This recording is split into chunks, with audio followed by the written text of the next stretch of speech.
Come and join the adventures of the Magical Space Pussycats. Exploring bookish horizons and having in-depth lady chats. Doobie-doobie-doop-doo. Hello and welcome back to another episode of Magical Space Pussycats. This is episode 6 and today we are going to be talking about naming the new young adult Not a Hugo Award. We're going to be talking about the joy of local conventions, including my local convention, BristolCon. And we're going to be talking about our new obsession with Fangirl Happy Hour. Well, Kaitlin's new obsession. And also, of course, we'll be doing our book club pick from the Lady Vaults that was Luck in the Shadows by Lynn Flewelling. And joining me today, I have the lovely... I'm Chelsea. I'm coming to you guys from the Midwest United States. And I'm really, really excited to talk about this book. So, all right. And I'm Kaitlin, and I'm coming to you guys from England, and I am also super excited about this one, because you guys know this is kind of my thing. And I am, of course, Elizabeth, and I am not at all excited to talk about this book. Which just adds to the fun. Oh, goodness. Okay. Right, so let's talk about what's new, Pussycats. Let's talk about the new Not a Hugo Award. Does anybody have any interesting thoughts on this? And what is it? Well, basically, for those who aren't following the Hugos quite as closely, and I'm over here waiting for a week when we won't have to talk about something else that the Hugos is doing. But essentially, they are creating a new award, or an independent award, to award young adult literature in science fiction and fantasy. And the reason they have to do a separate award is because there are rules in the bylaws about overlapping books and categories and things fitting in more than one place at a time. And so in order to acknowledge something that's independently young adult, they kind of have to give it its own thing, much like the John W. Campbell Award is for new writers. But they are essentially looking to name it. They want to give it its own name, so it's an independent award. And yeah, that's what's happening. I have negligible thoughts other than I'm glad to see that they're doing a young adult award. I think it's a positive step towards acknowledging the current landscape of science fiction and fantasy, and there are some really solid young adult books out there. But that's where my feelings stop. So, ladies, anybody? No, I think it's good. The like you say, the bylaws and stuff, it's because the Hugos are divided by length, and having another award where a book could fit twice doesn't work in terms of Hugos. So the Campbell Award's always been known as the Not a Hugo Award. So this will also be the Not a Hugo Award. So that's quite exciting, and I think it's really good, like you say, acknowledging that there's some really amazing young adult sci-fi and fantasy going on, because it almost never gets awarded. I'm pretty sure that Harry Potter might be the only young adult that's ever won. I might be going a bit OTT on that, but I feel like, there's not a lot that gets recognised. A lot of the Hugo voters aren't necessarily the most enthused or readers of this sort of area. And by bringing it in, we're bringing in potentially a whole slew of new voters who would get enthused by it. And I've been guilty in the past of not acknowledging your YA, brushing it off and saying, oh, well, it feels like YA, this is a rubbish book. But then I got schooled by some people when we've read young adult books about, not judging things by their genre. And I've come to find exceptions to what you know as well, isn't there? Exactly. You just can't... because you've read some YAs that were bad doesn't always mean everything that's YA is bad. And we, I think, since then have discovered many good YA books that we've both really enjoyed. And I know that, Chelsea, you know lots of YA books that you really enjoy as well. So I think between the three of us, we could probably nominate some things for this if it does all go ahead. I think it's a lot like a lot of genres, and you just have to find what works for you. You can go to romance or mystery or anything, and you'll find books that are bad, that are not good examples of that genre. But, you just have to keep looking and find what works for you because it's out there. And I think this award is a great kind of big bulletin board to steer more people in the direction within the SFF genre of stuff that might work for them. So yeah, young adult. yeah, and if you're just reading the surface of a genre, you will only find some really generic, overhyped stuff. But if once you start reading into it, you find all kinds of things. And this year, I've been making a real effort to read more YA stuff, and I've found some great stuff. I could pick out like a couple off the top of my head now that I would nominate. So I'm quite excited to nominate for it. All right, pop quiz ladies. It'll be good. What are you gonna name it? Ooh. Oh no. Yeah, pop quiz. Yeah. The categories they gave were, do you want to name it after a person, which I think bad idea. Nope. Yeah. And no person statues either. No Looking at you, H.P. Lovecraft. Like, no, we don't need to get into that again. Yeah, because that will always be, there's always going to be some part of their personal politics that doesn't fit over time and whatever. Yeah. A thing. So it was like, a thing like a rocket or a star or a light or whatever. Or a concept, I think they said. Yeah. Concepts are tricky. I don't. Yeah. They were like, let's just call it the Harry Potter Award, and we'll just make it that picture from the first cover where he's like out on his broom with like his hand out catching the snitch. It'll look like a bowling trophy, but way better. You've thought about this clearly. Yeah, Hugo Award committee, hit me up. I'm here for services. Yeah. But if you are interested in putting a vote in for the name, then we will include the link to the form where you can vote and put your idea for the name in. Yeah, join in and name a new award. Yeah. And nominate whenever it becomes a thing. Mm-hmm. So, what about BristolCon, Elizabeth? Tell us about BristolCon, because you were there yesterday. I believe it was yesterday. It was. Your tweets were so good. Well done for getting up this morning. Yes. How was it? It was fantastic. It's a little local convention. There's only a couple of hundred people go along to it, but it's got such a great reputation as like a really friendly, chilled out convention, and it's thoroughly deserved. It's the third time I've been there, and it's just really enjoyable. They get some lovely authors there. I met Emma Newman there last year, and we like hung out and knitted. There was like a whole knitting circle going on in the like tea room. That sounds very cozy. Oh my god, that's so delightful. It's so adorable. And then they have 2 program tracks, and you can go to one or other talk in each, and like book launches for like little local authors, and a little dealer's room selling books. I came home with 8 books, I think.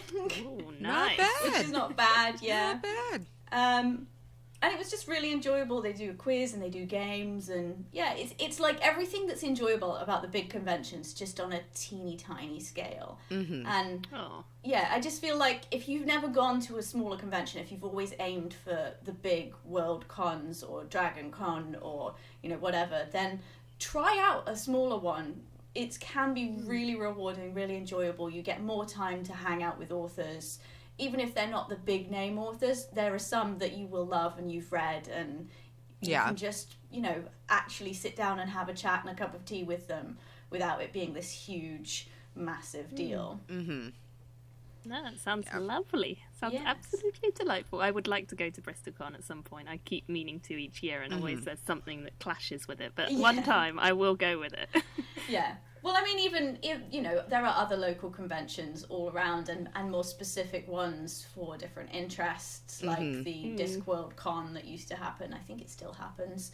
And I mean, all kinds of like state-specific ones in America. So yeah, I just think it's worth talking about, even though we focus on like the big Hugos and Worldcon and all that. Then I would like to go to some more small ones. I went to FantasyCon, which isn't a massive one particularly, when it was up in Nottingham, but because I live so close to London, all my local ones are the big ones, because that's what London has, really. But I think there are some smaller ones if you go a bit further out, so I definitely need to do some investigating and find some, because I think it would be fun. It's also much less daunting if you've never been to a convention and the first time you go is Worldcon. That can be a bit overwhelming if you go on your own. That's what you did, isn't Yeah, it was Chelsea? a lot. But I am, like, because of that, I'm excited to, when Kansas City's Comic-Con rolls around, I'm excited to go and check that out and go to some of the some of the stuff that's in Oklahoma and Chicago, which is, like, kind of a drive, but close enough that I could still make it work for the weekend of, like, a convention. Because they are going to be radically different experiences. And as much as I loved Worldcon, like, it was a lot.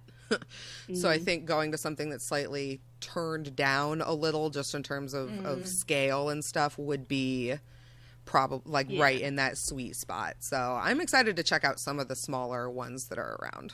Yes.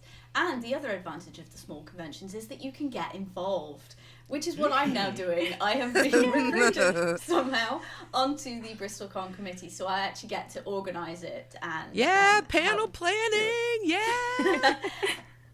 I'm not going to be too much involved in programming, but we'll see what we can do. That's what you say. Yeah, now. we'll see. Just you wait. Yeah. Next year, everything organised by Elizabeth. Yes, I'm very excited. I'm also volunteering for Worldcon, but that's a bit of a yeah, that's a big one. I debated doing that, but I haven't yet. Yeah. No, volunteering for conventions is a great way of going. If you've never been to a convention before and you're worried or scared or whatever, and you've not got anyone to chat to, go volunteer. Ask to be a gopher or help out with ops or whatever's going on. See how you can help out, and you will have 100 people to talk to, and they will love you for it. Plus, I learned at Worldcon that if you go volunteer with either Setup or Teardown, you can actually get a 2-for-1 exchange. Like, for every 1 hour you spend volunteering, they'll let you hang out in the convention for a couple of hours, just as kind of quote repayment for your volunteering efforts. So, if you're a little short on cash, or if you're not entirely sure you want to pay to fully commit, volunteering for a couple hours in the morning to help vendors set up booths or do whatever might be a good way to kind of just dip your toes in and see if maybe it's something you want to start checking out. So I know I ran into several volunteers who were very helpful at Worldcon, so they're definitely important parts of the team. Yeah. All right, shall we talk about Kaitlin's new obsession? Please, okay, because it's such an a old good one. obsession, isn't it, for you guys? You guys have been on this train for a while. Welcome to the club, Kaitlin. Welcome. My confession. It's one of many confessions, because I did confess to the others before we started that I'd also not seen Star Wars, which was shocking to them. But another confession is that even though I have been on a podcast for this is the 6th episode, I had not listened to podcasts before I started this, any of them, not even a single one. My fiance is really into them, he loves them, you guys are really into them, lots of people I know are really into them. I knew I would be too, and that's why I hadn't listened to them, because I didn't want to fall down a rabbit hole, and that is what has happened with Fangirl Happy Hour. I have started listening to that one because you guys kept mentioning it, and I was like, okay, fine, I'll give it a go. So I did, and I listened to episode 1, and then I listened to episode 2, and then I listened to episode 3, and now I'm on episode 25, and it's been like a week and a half, and I'm not even joking. So I'm obsessed, actually obsessed. I've only listened to theirs because I know that I want to catch up with that one, and then I'm going to start catching up with others. But I love it. So that's my obsession now. Rabbit hole is a good term for it. I remember it has literally been like a year since I started listening to Serial, which of course, like everybody, was like the first podcast I ever listened to, really. And now it's insane. It's the updates every morning on my phone for different podcasts that I follow are just crazy. But Fangirl Happy Hour isn't a special favorite. I always get really excited, especially for their surprise Tuesday episodes that come out, because I am not expecting them, and then I'm like, oh, yay, more Renee and Anna. I'm so excited. This is going to be so exciting.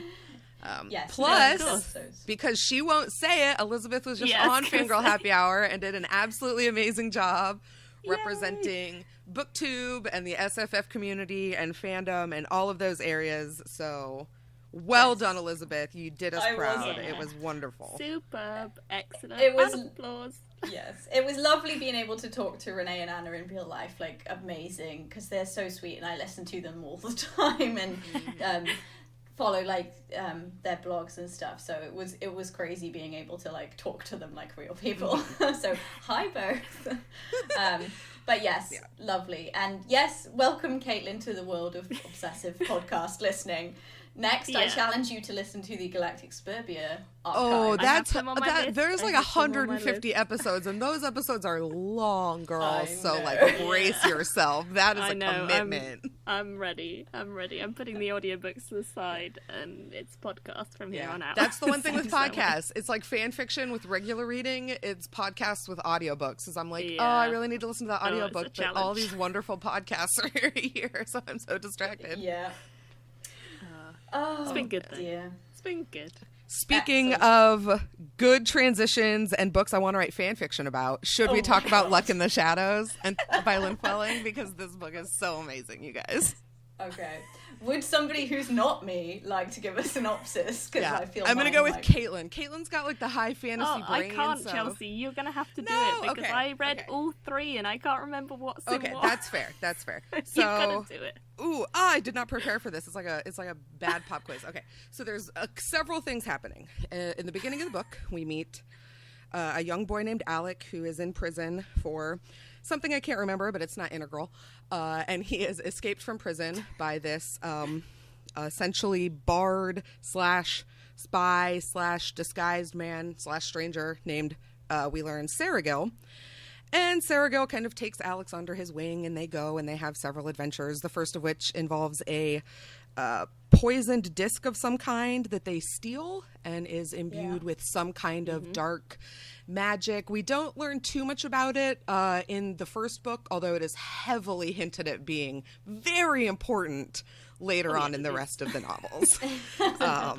And then, so in the process of dealing with this cursed object, they end up going to kind of Serigil's hometown of Rimini and meeting up with his wizard friend Nysander. And that introduced kind of the other plot line, which is Serigil's double life, kind of as a noble as well as a thief and a vagabond and a kind of watcher of society. And so, of course, Alec is being tutored in all of those fun training scenes that we expect from our fantasy novels. So horse riding and swordplay and magic and lock picking, and you guys, we've all read it before. Many adventures of fun. Many adventures, many baths, which is a thing we will discuss further on later. But essentially, throughout this secondary plotline of nobility, we learn that there has been some kind of scandal to frame Serigil for treason, and there is an underlying plot working against the current queen based on ancient racism and xenophobia. And so we are introduced to some evil nobility, and of course one of those nobility turns out to be a woman. Oh God, we'll get there.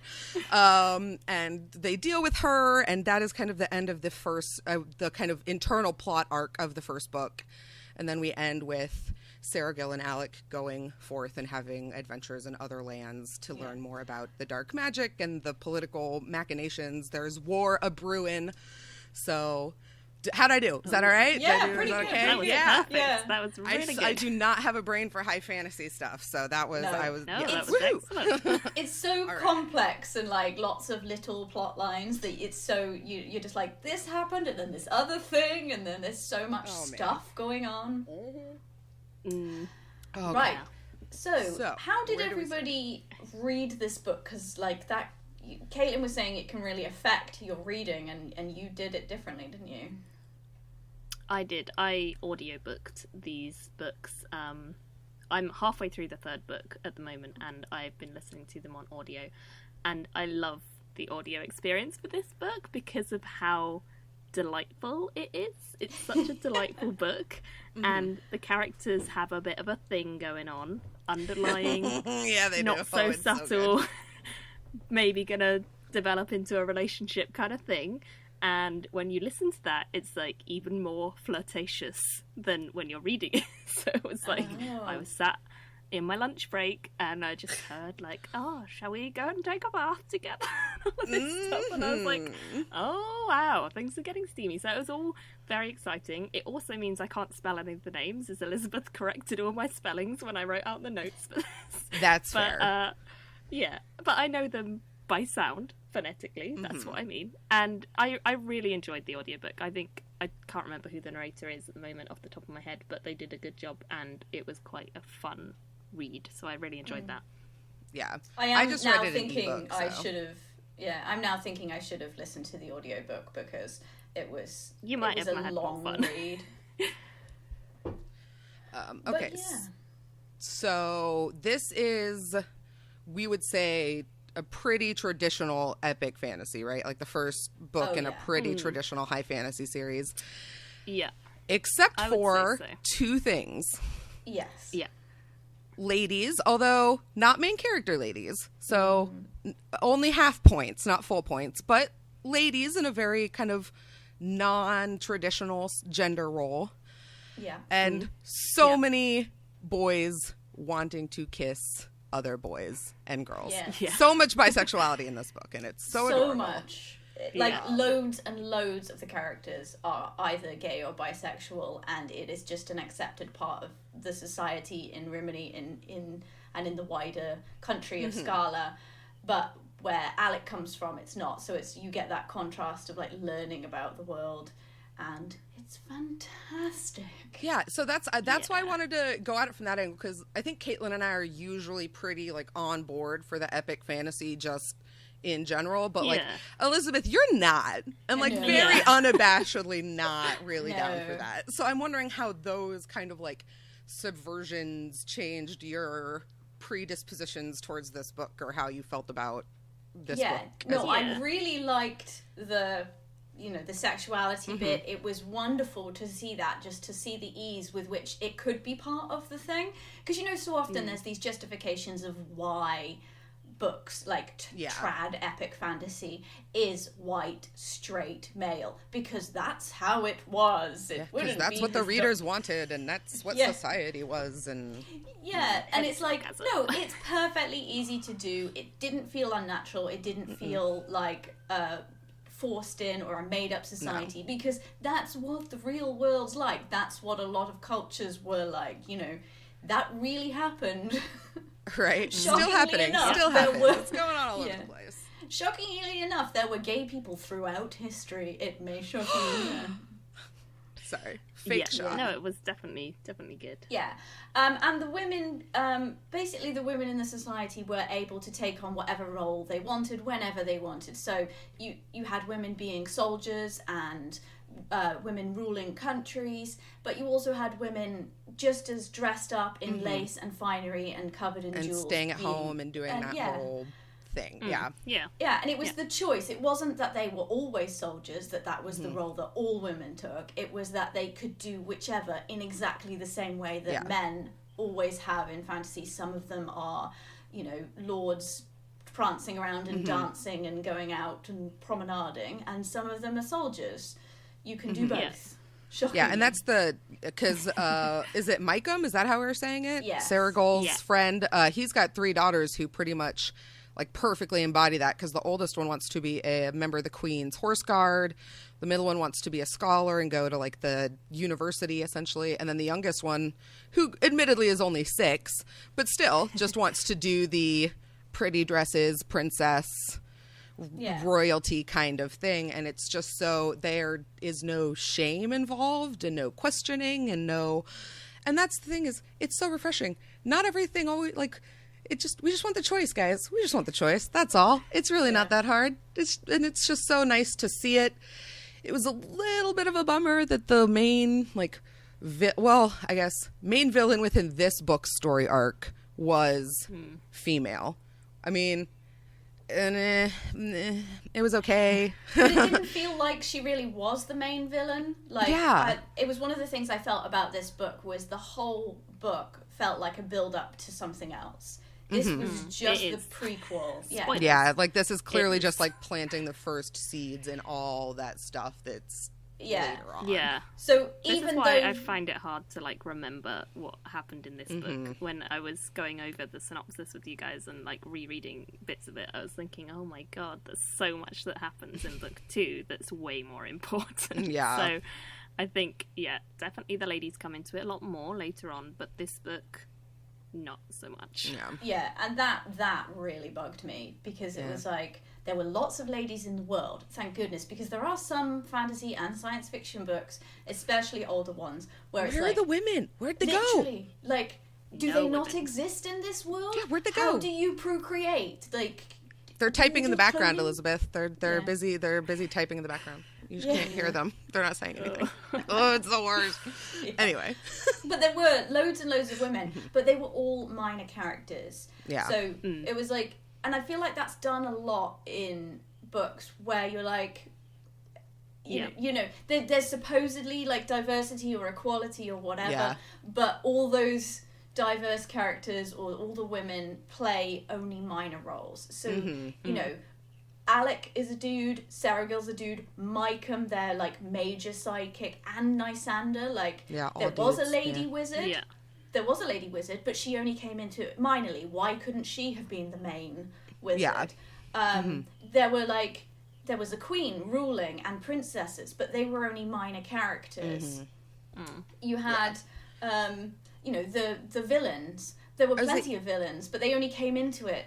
I would say even the main villain only had a couple of major scenes where we kind of got to meet her, and then at the end when she kind of did the whole dastardly plot reveal thing. So so I mean, it's good to know that they definitely come in later, but it's one of those things where you know, because I know Elizabeth said you're not, because you're not going to read any more of these, are you, Elizabeth? I'm pretty sure no.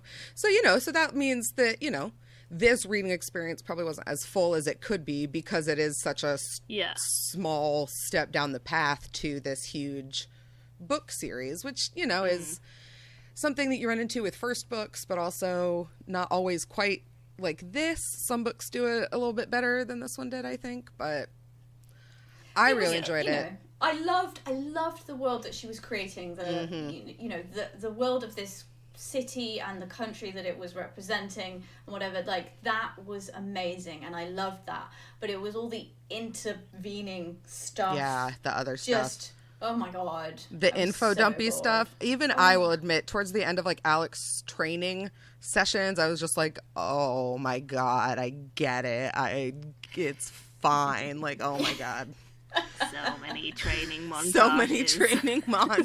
It's what you get. It reminded me of Mistborn, where they're like, and now we're going to talk about copper for 10 pages, and now we're going to talk about steel for 10 pages. And I'm just like, no, I can't do it. I can't do it anymore. Yeah. Except they'd like walk into a room, and before they could do anything in the room, every single thing there had to be described. Oh, yeah. And I was like, get on with it. Because they're just You mean you didn't need to know about the green brocade? Memory, they can take in every detail. Don't you know this about fantasy characters? Every one of them has photographic memory. Yeah, well, I personally love to know whether my bedroom hangings are damask or brocade. I mean, I just feel like this is vitally important information to the rest of my existence. But, so, okay, I have to make a confession for the reason, because this book kind of surprised me. Like, I went in knowing, like, oh, you know, there are definitely, you know, it's heavy in the, like, LGBTQ themes, and that's great.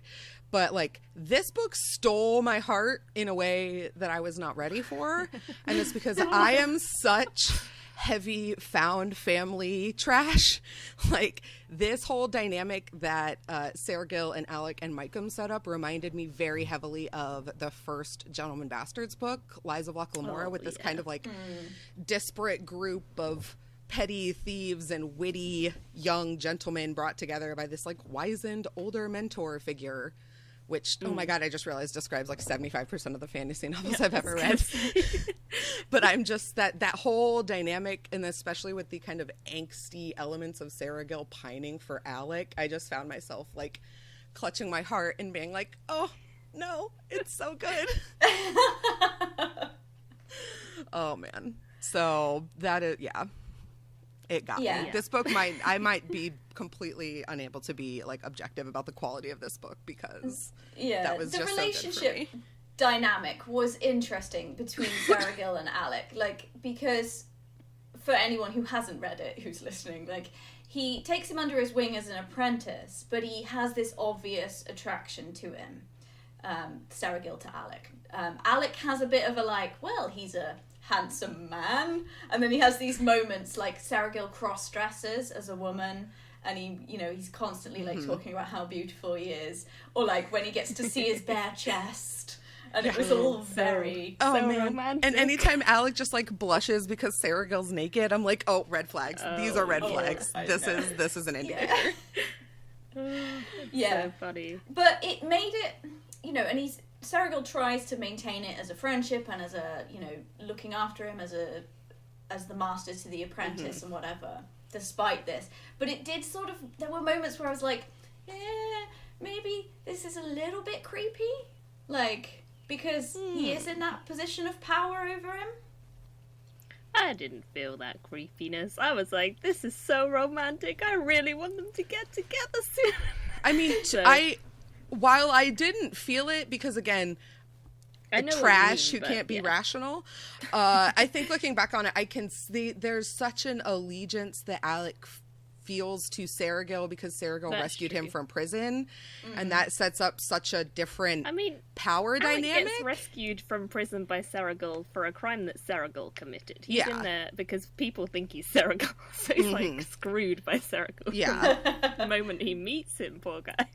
So there's that weird, like, and so then for that to turn into something romantic, I can see where that would start to get kind of a little squicky around the edges, or it could be. I think it's got to be handled very carefully, because there are situations where that happens, and absolutely, and it works out and it's fine. But it's just, if there is a situation of power, like where one person has a lot more power and dominance over the other, like Alec is dependent upon Sergil. He has no money or skills or ability to do anything. He's taken to a strange land. He is financially and physically dependent on him.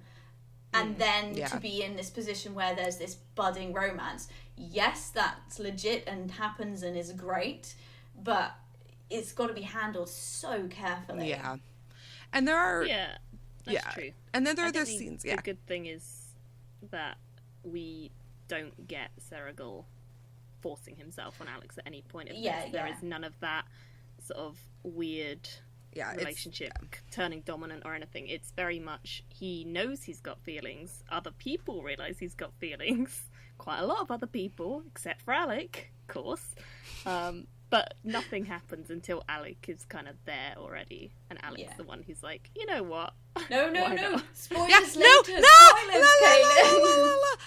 No. The slow burn of this book to when they inevitably make out is what I am anticipating most about reading the next 6 books in this series. I didn't say anything about making out. I know you didn't, but it's got to happen. P.S. If you've read these, do not until spoil them for me, because I'm so excited. But I do think that there's something about the scenes that stick out the most in my memory that kind of illustrate what you're talking about, Elizabeth, are those scenes where Alec is told by Sergil that he's got to do certain things or complete certain tasks for his training. And then it turns out that that Sergil was behind them the whole time. Like, specifically there's a scene where Alec is kind of commissioned to break into somebody's house. And it turns out the house that he's breaking into is the house that Sergil owns as his kind of wealthy persona.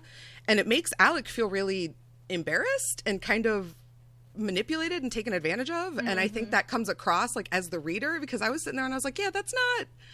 Like, I understand the training aspect of that, but, like, that's really kind of emotionally manipulative and, like... Yeah. Nah. It was obviously, like, a safety thing, but it was... Yeah. Yeah, it was odd. Yeah. And when he had him mugged, like, and threatened... Yeah, that was weird, too. Yeah, that wasn't so cool. I was like, that's not very cool. But, again, it would have happened, so he needed to learn, but... it's just the method of teaching gets a little... It's just a questionable method. Yeah, exactly. And I mean, he sent him through all these dodgy areas where that stuff was looming. And if the police, like, at one point, he rides through, like, the really poor area of town because he's told to go on a ride. And there are obviously people coming to try and attack him and take his stuff. And the police happen to ride in. But that wasn't organised by Sergil. And I just thought, like, at that point, he was very much abandoned. And I didn't... Yeah. I don't know. I didn't like that bit. Like, if something had happened to Alec at that point, that would have been...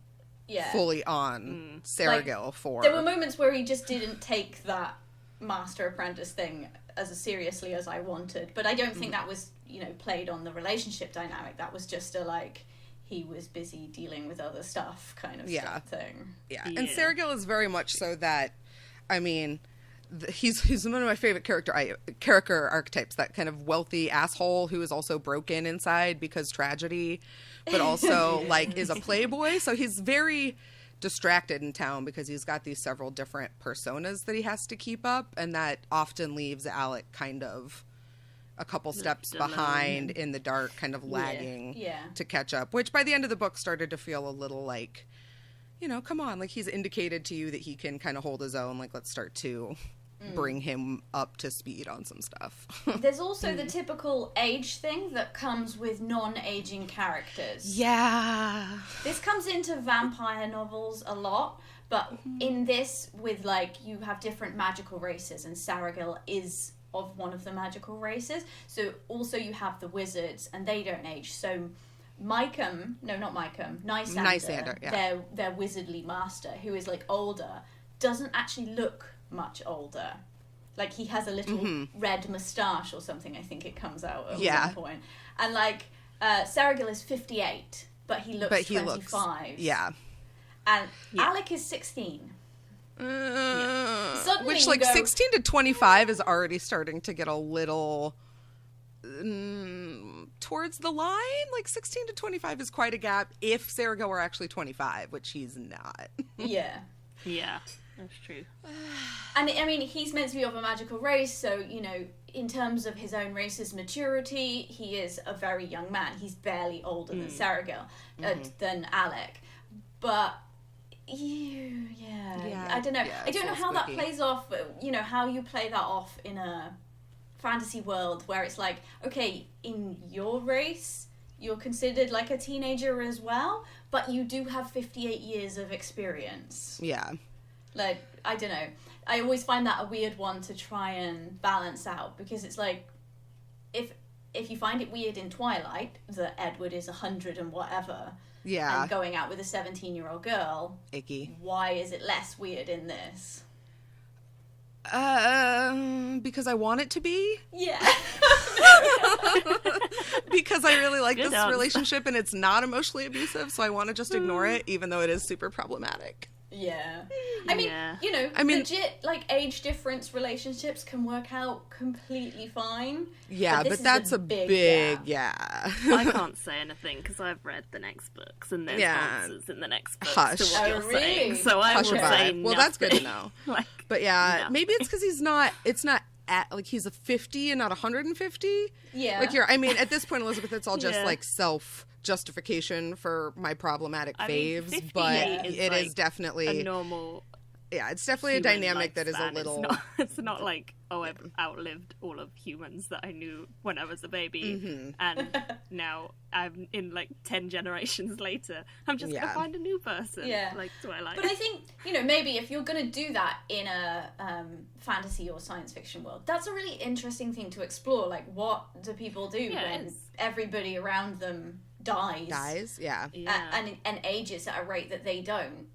How do you find love and companionship and whatever with people who have so much less experience in the world? I'm in that same, like, tricky spot that I'm always in where, and it won't work in this world because with vampires, you can pass that shit on, but Saragil can't pass on his Arinfe status to Alec so that he lives forever. But if Alec doesn't live forever, I don't know how this is going to work, and I am nervous, and I'm uncomfortable. I think that's all part of, like, Saragil's character, is the fact that he has had past relationships, and you know, we get hints that he's had other past relationships not that long ago. There are particular other characters who he's known to have had feelings for. I won't say who. But all is it Micum? It's Micum, isn't it? It's totally Micum. They totally dated. Calling it. Haven't even read it yet. No, it was in the book. I know it was mentioned by Micum's wife in the book that they had been together. Micum was someone he wanted to go out with, but he didn't because Micum had his lover, you know, his wife now. So he never got Micum. Micum was like the one who got away. And then before Micum, he had like all the other people that he's had. And so I think for Serigel, it's a case of like he's been there with Mycomb. He fell for Mycomb hard, and then Mycomb chose his wife, and that's what happened. And now they're really good friends. And I think he kind of thinks that that's what's going to happen to Alec and him the whole book. And he's like, oh, you know, I really like this guy, but I'm gonna just have to be friends. Oh my god, my heart! This is literally the slow burn plot of every Wolfstar fan fiction that I have ever read and loved. This is like published. I'm so glad that this is happening. I'm so glad I've ordered all these other books. When things do develop later on, it's a whole other ballgame. So I feel so happy for him later on. But yeah, I think that's all part of his character. It's like feeling that loss and seeing people that he loves die, and you know, he doesn't live with his race, he lives with the humans, so he does see loads of people die, and it's like really sad. It's got to be quite emotionally scarring. He's like, broken and I want to fix him. I just want to battle him. But on the plus side, this book made me smile so much. I think all of us are smiling right now talking about it. It was just like your conversations on Twitter that you guys had with like a ton of gifs made me smile too. But they were also very apt. It was just one of those books that I was like, oh, this is so nice. I love bits of this. It's so nice. Oh, yeah. And it was I will say for me, the good bits were good enough that the bad, sloggy bits in between didn't feel quite as sloggy as I think they normally would have. So that was nice. This book I feel like is so much better than the other epic fantasy that I have hated. I used to love epic fantasy. I should put that out there. Like, but I read a lot of it, and I kind of think I hit my limit. But yeah, the good bits of this book make me want to keep reading this book. Like, I love the relationship, I love the dynamic of women and men in the world, and the bisexuality and all that stuff is just so good. It's just the in-between writing style. Yeah. That's it. That's the only thing that's bad about this book, and it's so frustrating because I know if I want to carry on and read about these precious, precious humans, babies, our darlings, my babies, like, then I have to slog through another 1,000 pages. And that's the thing, man, is like the in-between it's a lot in a 500-600 page book. Like the in-between parts we're talking about make up a good, you know, chunk of the book. So when it's a big book like that, that can be a factor. It's a lot of the book. That's very fair. And also, but the thing with the women, the lack of female characters, I know Kaitlin has now told us that it does get better, so that makes me feel a bit better. But if I hadn't known that, if I just read this book and didn't have tons of people to talk to about it... Oh, no, I do agree. I would be... It could have been better in this book. There's no reason for it not to be better in this book. Yeah. That's the dumb thing. Why couldn't Mycomb have been the lady? They talk about there being a lady watcher. She leaves them stuff in one of their caves I completely agree with you. In. Like, I think the wizards could have been women. I think, you know, there's loads of people who could have been women. It's just... Or just take the women you have and beef it up a little bit. Give us more of these great women you've already created. But yeah, it's definitely... I mean, like, half points for having so many, but... Let's get them a little bit more screen time. I feel like it's like this is a clear sort of precursor to now when you get something like Cameron Hurley's Mirror Empire, where it's like huge, sprawling epic fantasy, but it centers much more like where there are male and female characters, but it's much more even, and like the big main characters are women as well, and that's true. Yeah, you just see that, like, I don't know, maybe it was like I feel like I'm excusing it now, like the era, and it would have been hard to do both, but then I'm like, you know what, screw it, just do it.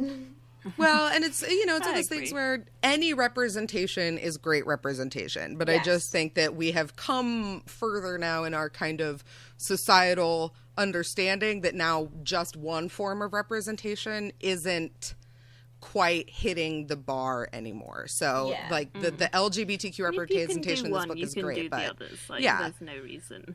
So you know, she's a woman. She knows that she's got good woman in her world. She just doesn't act on it until later books. So. I'm just shocked that a woman was able to write a man with such convincing authority. I just don't even know how she was able to do it. I'm just amazed. They read like real men. They just jumped off the page. It was amazing. Sorry. I'll take off my sarcasm hat now and stop being so sassy. No, this has been good. Oh, I've enjoyed this one. So I think all in all, while there were parts that could have been better, even Elizabeth came around just a smidgen. Yeah, like, and I think world choice. And characters, wonderful.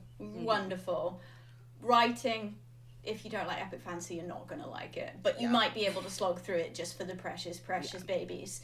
Yes, that's. I feel like that's a very safe synopsis that will kind of hit everybody. Yeah, that is the conclusion of Luck in the Shadows. Should we talk about our next choice? What's coming up next? Yes, let's. So, we were thinking for next month, we might do like a Christmas special, like holiday special, because we'll be talking about it in early December. However, trying to find a book that is both holiday themed, by a woman, and from before the year 2000 turned out to be quite a challenge. Very hard. If you have short story links you can send us, please do, because we came up pretty empty-handed. So. Yeah, we came up with a couple, but it was harder than we wanted, and we would rather do something that was like really good than like just meh. Yeah. So what we're going to do instead is have a rage fest. We're going to get really angry, and we're going to read How to Suppress Women's Writing by Joanna Russ, because we've never done a non-fiction book, and I know this is going to make Chelsea really mad. I am already so mad, and we haven't even opened the book yet. I'm already so ready to talk about this book. Yeah, and we can't not read a Joanna Russ. Joanna Russ is one of the amazing, like, feminist voices in science fiction and fantasy, or was. She is no longer with us.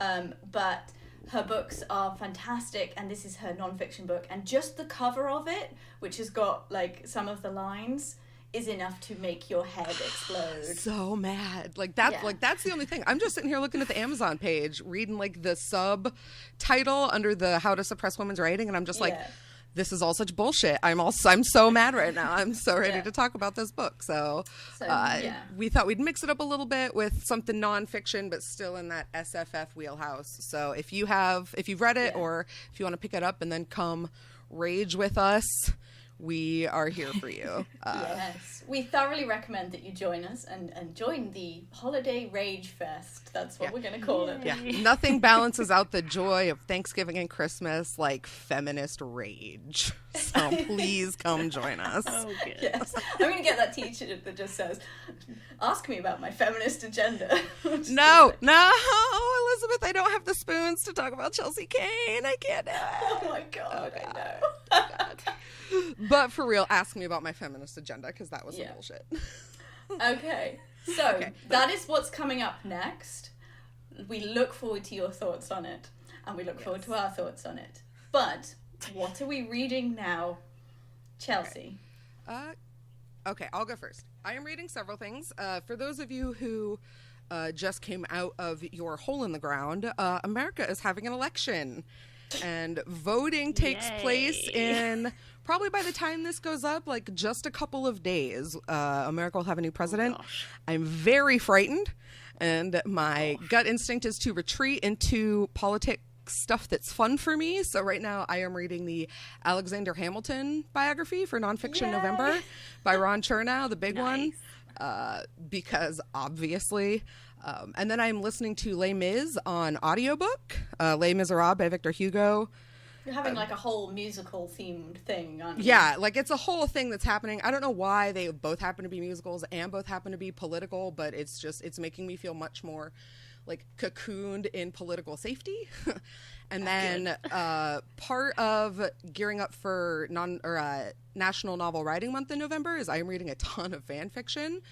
And I have found a Harry Potter Les Miserables crossover fanfiction where the boys from the Les Amis Cafe use the renegade radio from the 6th and 7th book of Harry Potter to challenge the Statute of Secrecy. It's called it's called This One Goes Out To by Night Tracer, and I'll link it in the show notes. But it is like political idealism meets wizard radio meets boys who just love each other so much, and it is just hitting me right in the heart spot. So I am really enjoying it. What do you got, Kaitlin? Okay, I am reading a couple of good things at the moment. I am reading The Left-Handed Darkness by Ursula Le Guin, which is my first Le Guin, and I'm loving it, so that's good. I'm about halfway through, and I'm also reading A Room of One's Own by Virginia Woolf, which is interesting. Very interesting. That was recommended to me by my mum, so I'm reading that one. And I'm also about to start Nine Fox Gambit by Yoon-Ha Lee, which is a big buddy read that lots of people are going to be joining in on. So I'm quite excited to get into that one because I think it'll be an interesting one to discuss. So those are my plans for the upcoming week or so. Kaitlin is basically reading 3 of my favourite books of all time. Those are good choices. I'm excited for the Nine Fox Gambit read. Having heard Elizabeth talk about it, I'm very excited to get to it. Should be really interesting. Yeah. It's so clever. It's so clever. I hope I'm clever enough for it. Yeah. You are. What do you got, Elizabeth? Obviously. I am about to start After Atlas by Emma Newman. Yet again, I have literally just finished Luck in the Shadows last night, so I am without a book. But I am going to start After Atlas. I started it back in August when I got an advance copy, but I just put it aside because I'm a terrible person, and it's about time I read more. And I'm also listening to The Dream Thieves by Maggie Stiefvater. Oh, you kept going! You kept going!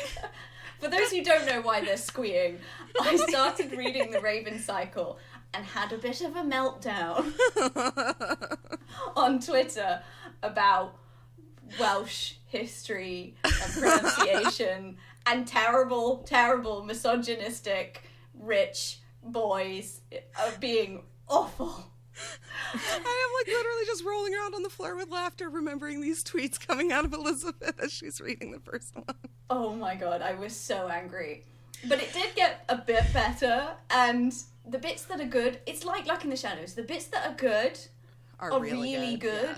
Like the Southern Gothicness of it is really cleverly done, and some of the characters are like my precious broken babies that I need to make them kiss, you know? Yeah, as I say, you found the fan fiction and you turned your opinion around. Damn it. A little bit. So I'm giving it another book to keep going, and it's an enjoyable, fun, just kind of read. But as for fanfic, we were having a discussion about old fanfic the other day, and I found a fanfic that I haven't read since I was about 17, 16. It came out in 2002, and I found it again. Shut up. Yeah, and it's called The Mirror of Maybe by Midnight Blue, and it's not available on AO3 because that didn't exist. Yeah. So I'm currently rereading that as well, and just having the best blast from the past. What fandom is that? Is that a Harry Potter? Or? It is Harry Potter. Harry Potter from the internet sandbox. That's the best. My god. It was my first proper fandom was Harry Potter. Oh man. So, and this was a big deal in fandom way back in the day. That fic was it had its own Yahoo group of people discussing it because it was such a big deal. Oh, wow. So it's so enjoyable finding things from the past. So and don't you worry, Kaitlin. I am still finding your Robin Hobb fanfiction, and it is coming. And when I find it, you will read it, and it will be amazing. All right. They're trying to get me into fanfic. We'll see. It'll happen. Oh no, it'll happen. We have a long future of friendship, so I have much time to wear down the walls, and it will find you the thing you need. Okay. Yeah. It's gonna. Okay, everyone. That is what we have read. That is what we are reading, and that is the episode. So we will see you in a month's time to have a lovely chat about how to suppress women's writing. And in the meantime, we hope you both have a wonderful week.